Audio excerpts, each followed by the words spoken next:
Stalin, section, Totalitarianism or Developmentalist Dictatorship. We are now able to understand the insufficient or deceptive character of the category of totalitarianism, widely invoked to establish the association between Stalin's USSR to Hitler's Germany. A growing number of historians are questioning it or clearly rejecting it. To explain the history of the Soviet Union, some of them begin with Peter the Great and, going yet further back, with, quote, Moscow under siege, in its extremely fragile geopolitical situation, as Genghis Khan's invasion had demonstrated. Stalin, therefore, had felt himself called upon by history and geography to promote the most rapid economic development possible, with the aim of saving, at the same time, the nation and the new political and social order given to it. This is how a developmentalist dictatorship arises and imposes itself. All of this in the context of a society that, on the one hand, presumably hasn't completely forgotten the warning made by Lenin in 1905, quote, whoever wants to march towards socialism on a path that isn't political democracy will inevitably arrive at absurd and reactionary conclusions, both from an economic and a political point of view, end quote. And on the other hand, is dragged from one state of emergency to another, from one civil war to another, as a result of both objective circumstances as well as intrinsic ideological weaknesses. We are therefore faced with a society characterized not by totalitarian uniformity and alignment, but by the permanent duration and omnipresence of the civil war that manifests itself even within families, divided as a consequence of the contrary attitudes taken by its members in relation, for example, to the process of collectivization in rural areas. Quote, a peasant woman who belonged to a religious sect hacked her husband to death as he slept because he, it seemed, was an activist in favor of the kolkhozs. End quote. Similar bloody crimes even stain the relationship between parents and children. The conflict here takes on the ferocity of a religious war, and this is true not just for those who explicitly appeal to the themes taken from Christianity, but also for the zealous followers of the new society, who themselves are driven by zealous faith. An analysis of the relations of production would be very much enlightening. Let's mentally enter a Soviet factory, or one of the many construction sites that flourish in the gigantic modernization program promoted by Stalin. Yet, far from being uniformly determined from above, its location is decided after a complex decision-making process made up of passionate and frequently fiery discussions. Quote, contrary to the strict centralization of the Tsarist era, the anti-colonialist rhetoric of the Soviet Union gave the regional lobbies power unimaginable during the old regime. End quote. Particularly strong is the power of those regions that, precisely due to their underdevelopment, pressure the regime to maintain its promises to end the inequalities and the injustices of Tsarist imperialism, with the aim of promoting industrialization and modernization at the national level. Upon entering the production site and workplace, we realize there's absolutely no rigid discipline and blind obedience enforced. On the contrary, there's no lack of unrest or heated disputes. Meanwhile, the large fluctuations in the labor force won't go unnoticed. Stalin is forced to tenaciously struggle against that phenomenon. Moreover, by 1936, quote, more than 87% of industrial workers leave their job post, end quote. They're encouraged by a policy of full employment and by the real possibility of upward social mobility, a counterweight to the power wielded by authorities in the factory or the construction site. But that's not all. Overall, we see a kind of tug-of-war with three participants: party and labor union leaders who are committed to increasing labor productivity, the workers, primarily concerned with an increase in their wage levels, the experts, who are often stuck in the middle and undecided about what to do. In most cases, it's the workers who win out, and quite often the experts disobey, quote, the order is coming down from Moscow." End quote.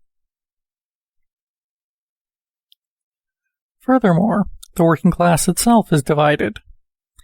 While it brings out enthusiasm in some, the appeal to increase productivity and to truly commit to socialist competition, with the aim of developing the productive forces and catching or surpassing the most advanced countries of the West, provokes discontent, quiet resistance, or open hostility from others. While the first are classified by the second as, quote, the forces of the Antichrist, the first have for the second, quote, a sacred hatred for the enemies of the new socialist life, end quote, with a language that brings us back once again to the zealous faith that inspires a whole generation. That which opposes supporters and adversaries of the new order is by no means the only conflict. We also see the confrontation between specialists on the one side and the mass of workers on the other. The first often struggle against the Bolsheviks and on the side of the whites. Their qualifications are appealed to, but at the same time they seek to subject them to a form of oversight. But the newly trained experts and specialists, and even those trained under the old regime, are also motivated by patriotic sentiment to loyally collaborate with Soviet power. Still, they must face the challenges arising from a new social stratum, the, quote, vanguard workers. And this challenge is all the more frightening in a society where, quote, the workers are called upon to judge their leaders. Thus, one can easily comprehend that frequently the, quote, engineers strongly resisted workers' control, end quote. But it's a resistance that's anything but easy. The workers can make themselves heard and make their voice count by displaying manifestos in their workplaces and writing to the newspapers and to their party leaders. Most often, it's the experts and factory management itself who generally feel intimidated. Stalin also refers to those conflicts when he addresses the Stakhanovite movement that, quote, began spontaneously, almost on its own, from below, without any kind of pressure from any part of the administration of our companies, and even doing so in opposition to them, end quote. Yes, at least at the start, the Stakhanovites are forced to do their experiments, quote, hidden from company management, hidden away from oversight, end quote. A worker dedicated to introducing innovations even runs the risk of being laid off or stopped by the intervention of a department chief. In competition, and often in conflict with one another, we see in action a number of, quote, industrial authorities, from experts, administrators, political figures, to labor union officials. There's also a distinction between party and labor union officials. To conclude, in visiting a Soviet factory or construction site, including during the Stalin years, one doesn't have the impression of entering in a totalitarian workplace.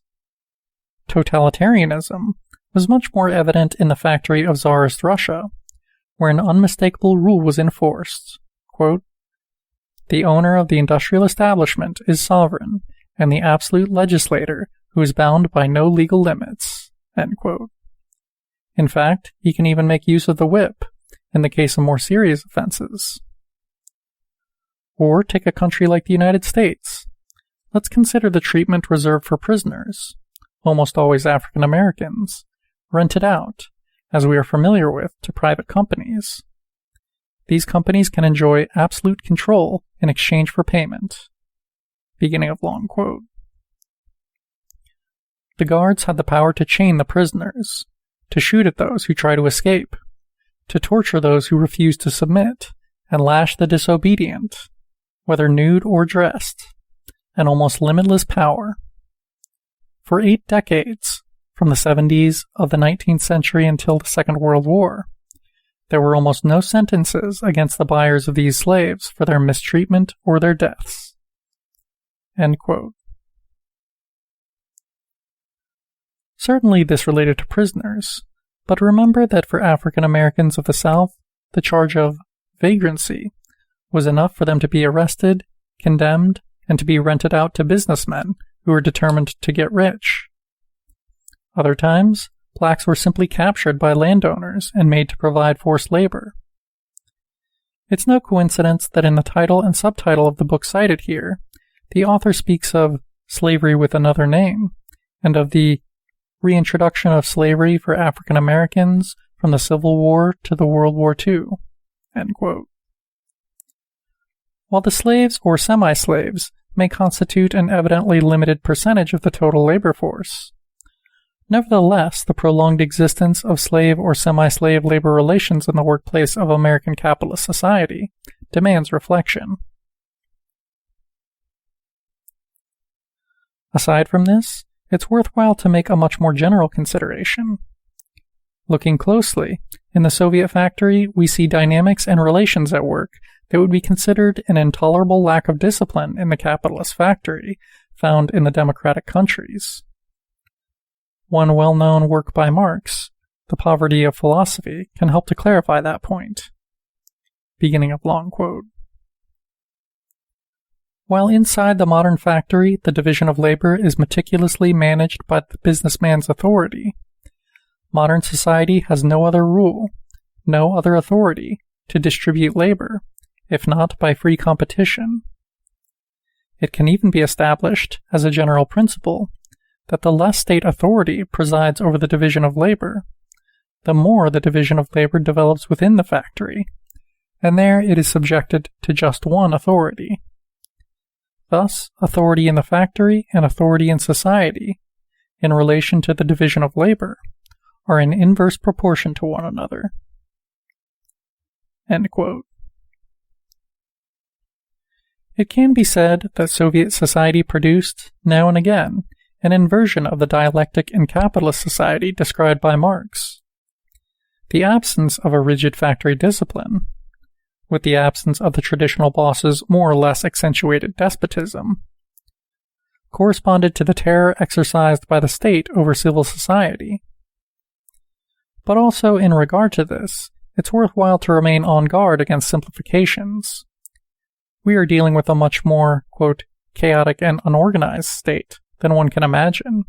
Quote, the center rarely spoke in one voice. Even the ideological uniformity was most often just a facade. End quote. The typical analysis of totalitarianism makes complete abstraction of the workplace, and just for this reason become unilateral and superficial.